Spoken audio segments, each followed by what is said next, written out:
al aprobar en el Consejo del INE la implementación del programa de servicios de auxilios y acompañamiento jurídico para las mujeres en situación de violencia política de género, la consejera infiltrada del MACPRIAN, Carla Humphrey Jordan, expuso que la aprobación de este mecanismo para la atención ante la violencia política contra las mujeres en razón de género responde a uno de los principales reclamos en materia de participación política de las mujeres y constituye la cristalización de esfuerzos institucionales, espetó con demagogia, entre otros pormenores, con su perorata de falso feminismo. Tras oírla, el consejero del Poder Legislativo del PT, Gerardo Fernández Noroña, expresó su agradecimiento y celebró cualquier avance, pero destacó dos temas importantes. Primero señaló el uso político perverso del tema de la violencia política de género para eliminar a colegas de la carrera política. Criticó la tendencia a etiquetar cualquier crítica a mujeres políticas como violencia política de género, incluso cuando se trata de señalamientos de corrupción, como en el caso de Rosario Robles. Noroña mencionó 3 casos de compañeras que han sufrido violencia política de género, incluida Citlali Hernández, quien ha sido atacada por su origen humilde, su apariencia física y su forma de vestir. Criticó la falta de acción y la impunidad en estos casos, mientras que destacó la acusación de violencia política de género contra aquellos que señalan a los agresores, como en el caso de Laida Sansores. Además, criticó la hipocresía de la derecha y su doble discurso en temas de violencia política de género, destacando que los ataques misóginos de tipos como Vicente Fox contra Claudia Sheinbaum no recibieron condena. Expresó su desconfianza en el Tribunal Electoral, al que acusó de actuar con parcialidad. Fernández Noroña concluyó su intervención reiterando su disposición a contribuir al proceso político y enfatizando su respeto hacia los seres humanos, pero su repudio hacia los traidores. Veamos enseguida cómo el doctor Noroña le receta su medicina a la infiltrada del PRIAN, Carla Humphrey, por justificar la violencia de género para atacar a la 4T, como le manda su patrón Claudio X González. Ha solicitado para este punto la palabra la consejera Carla Humphrey. Adelante. Gracias, Presidenta. La aprobación del mecanismo para la atención, asesoría, acompañamiento jurídico de la violencia política contra las mujeres en razón de género responde a uno de los principales reclamos en materia de participación política de las mujeres. Constituye la cristalización de esfuerzos institucionales iniciados desde el año 2021, cuando presidía la Comisión de Igualdad de Género y No Discriminación, y se planteó por primera vez la creación de una defensoría para la atención integral de este fenómeno, que se ha convertido en el principal obstáculo para el ejercicio pleno de los derechos políticos y electorales de las mujeres. La discriminación estructural que padecemos las mujeres ha impedido una participación política en condiciones de igualdad. Para revertirla, ha sido necesaria la introducción de acciones afirmativas para garantizar espacios en la postulación de candidaturas que concluyeron con el principio de paridad incluido en nuestra Constitución, tanto en 2014 y ampliado en 2019 con la reforma que conocemos como paridad total. La implementación de estas medidas de nivelación en favor de las mujeres ha tenido como obstáculo principal inercias del Estado patriarcal que han generado un aumento exponencial de la violencia política contra las mujeres en razón de género, lo cual generó 2 nuevas reformas, una legal en 2019 y la reforma constitucional del año pasado, que estableció los supuestos 8 de 8 contra la violencia.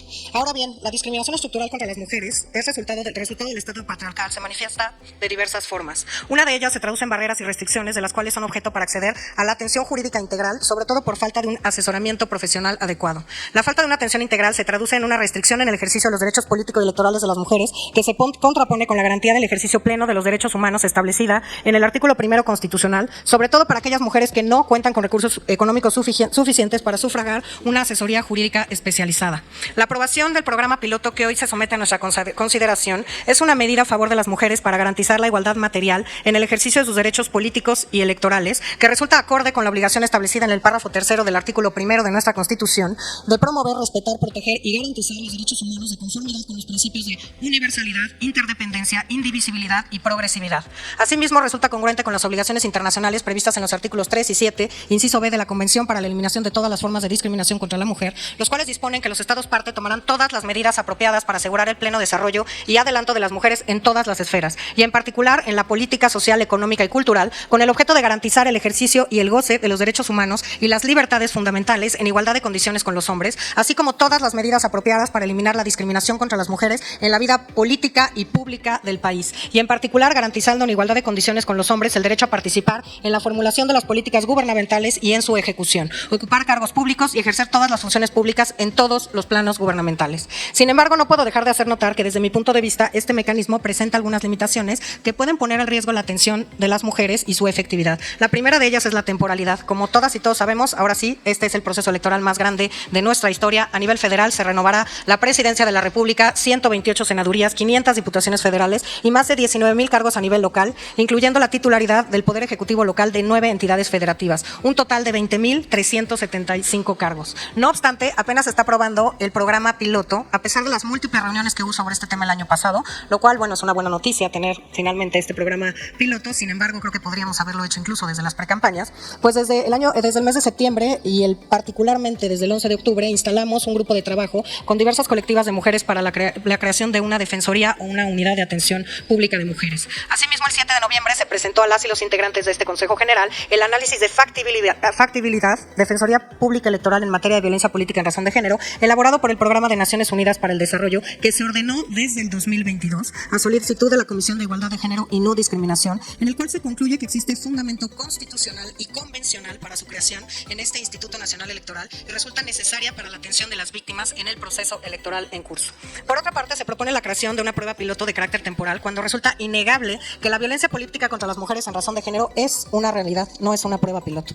Y como ya lo dije, es el principal obstáculo para el ejercicio pleno de los derechos políticos y electorales de las mujeres, como las propias mujeres lo han referido en múltiples foros, en las quejas y denuncias que presentan y en distintos espacios a los que acudimos en carácter de consejeras y consejeros electorales de este instituto.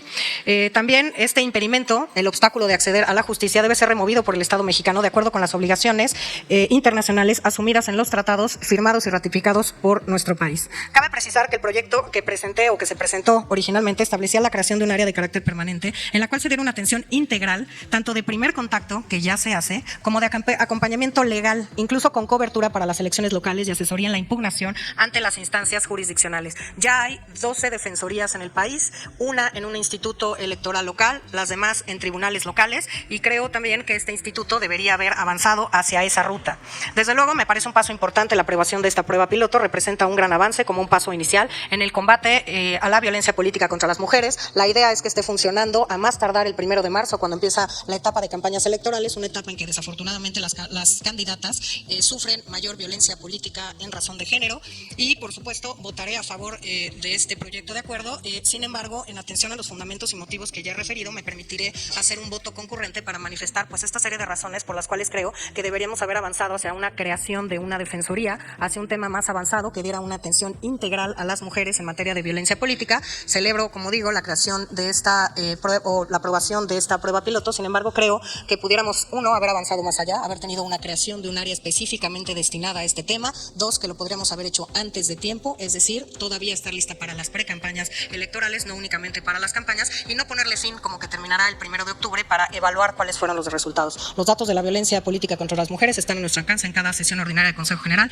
en cada informe que se nos presenta sobre las quejas, y en todo el país también tenemos eco de la violencia que sufren las mujeres por contender por cargos de elección popular. Es cuanto, Presidenta. Gracias. Muchas gracias, consejera Carla Humphrey. También ahora uso la palabra el diputado Fernández Noroña, consejero del Poder Legislativo del Partido del Trabajo. Muchas gracias. Yo celebro también, todo avance es bienvenido. Sin embargo, yo quiero poner dos temas muy fuertes en la mesa, muy fuertes sobre esto, que es el manejo perverso del tema, el manejo perverso, para usarlo políticamente, para sacar de la carrera política compañeros y compañeras. Aquí ya me están amenazando con el tema, porque cualquier crítica que haces a una mujer que se dedica a la política, entonces ya la quieren hacer violencia política de género. Los de la derecha son muy simuladores, y a las verdades le dicen injurias, y a los señalamientos, yo a Rosario Robles le dije que corrupta, violencia política de género, fue a la cárcel por ese motivo, está a punto de regresar por lo mismo, dicen que es violencia política de género. Y voy a poner 3 ejemplos gravísimos de compañeras que sufrieron violencia política de género, que hay una impunidad absoluta. Ayer Andrea Chávez, esta semana, que había sufrido violencia política de género de otra mujer, y que en una primera instancia le habían dado la razón. El Tribunal Electoral, perversamente, desecha el tema. Pero hay un caso más grave todavía, el de Citlali Hernández, que es mujer, que es de origen muy humilde, que es de la diversidad, y que por su físico y por su forma de vestir la vituperan permanentemente. Ricardo Salinas Pliego es un patanazo que se la ha pasado no con violencia política. Aquí de eso no dice nada. Aquí los defensores de la oposición de las mujeres, y más de una mujer también, no dice nada sobre ese tema. Es gravísimo lo que le han hecho a Citlali Hernández. Es monstruosa la agresión hacia su persona. Es deleznable, es cobarde, es miserable. Y el Tribunal Electoral desechó. Todas las evidencias que están son del tamaño de una montaña. ¿Qué se hace frente a esa impunidad? Porque un apoyo psicológico pues no será suficiente. Y otro caso monstruoso, el de Laida Sansores, que le pone luz al agresor al dirigente del PRI, Alejandro Moreno. Le pone luz a un violentador terrible. No voy a repetir aquí los hechos porque me van a acusar de lo mismo. Ahora resulta que quien señala al violentador acaba sancionada. Aquí está la sentencia del tribunal 309/2023 del 19 de julio, y quien puso luz sobre el tema acaba siendo acusada de violencia. Es el colmo de la perversidad. Es el colmo del uso político torcido de una causa legítima, como es lograrla erradicar toda violencia en contra de las mujeres. Yo fui víctima de eso, aquí lo dije, aquí me defendí. Les entró por una oreja y les salió por la otra, porque había consigna, porque no pueden sacarme, no pueden derrotarme políticamente y quieren sacarme en la mesa de la actividad política. Ya lo están diciendo otra vez. Es misógino, es el violento, se injuria todo el tiempo a nuestra candidata. Se ha dicho barbaridades del compañero presidente. Bueno, una mujer, aquí lo dije, la gobernadora, injurió al compañero presidente López Obrador. Si yo dijera lo mismo, bueno, se liquidaría mi carrera política. Pues eso es el colmo de, insisto, de la perversidad. Pone la derecha en sus acuerdos de Coahuila que se entregan notarías y direcciones y las cosas que no ponen, de violencia bárbara contra las mujeres. Bárbara. Son unos hipócritas. Yo sí creo que hay que ir al fondo de estos temas y sostengo con seriedad, puedo dar todos los elementos de por qué 2 de los 3 cursos que me mandaron a hacer no sirven. Porque además los hice y quisieron revivir el tema para sacarme de la actividad política. Y yo no he cometido ninguna violencia política de género. Puedo ser duro en el debate. Aquí mismo yo no personalizo, son otros los que han personalizado y me han obligado a responder. Está claro que vienen con una estrategia de provocar, de mentir. Se denuestan, tuercen, plantean, ponen en nuestra boca cosas que no hemos dicho, cosas que los compañeros de Morena no han dicho. Lo hacen todo el tiempo, esa estrategia. Están perdidos y como están perdidos van a todas. Y entonces tratan en la mesa de ganar con el gobierno de Estados Unidos o con la OEA. Fueron a pedirle a la OEA que intervenga desacreditando este órgano electoral. Desacreditando a este órgano electoral, diciendo que la elección no va bien, que no es confiable, o sea que el INE no está haciendo su tarea. Si todo lo que fueron a decir Estados Unidos es verdad, ¿por qué no lo dicen aquí? ¿Por qué no lo reclaman aquí? ¿Por qué no lo plantean aquí? Respeto al órgano electoral. Pandilla de farsantes. Respeto al órgano electoral. Están con un doble discurso permanente. Están con un manejo, insisto, bueno, a la compañera Claudia Sheinbaum Pardo, claro que la han injuriado, y no hemos metido ni una sola.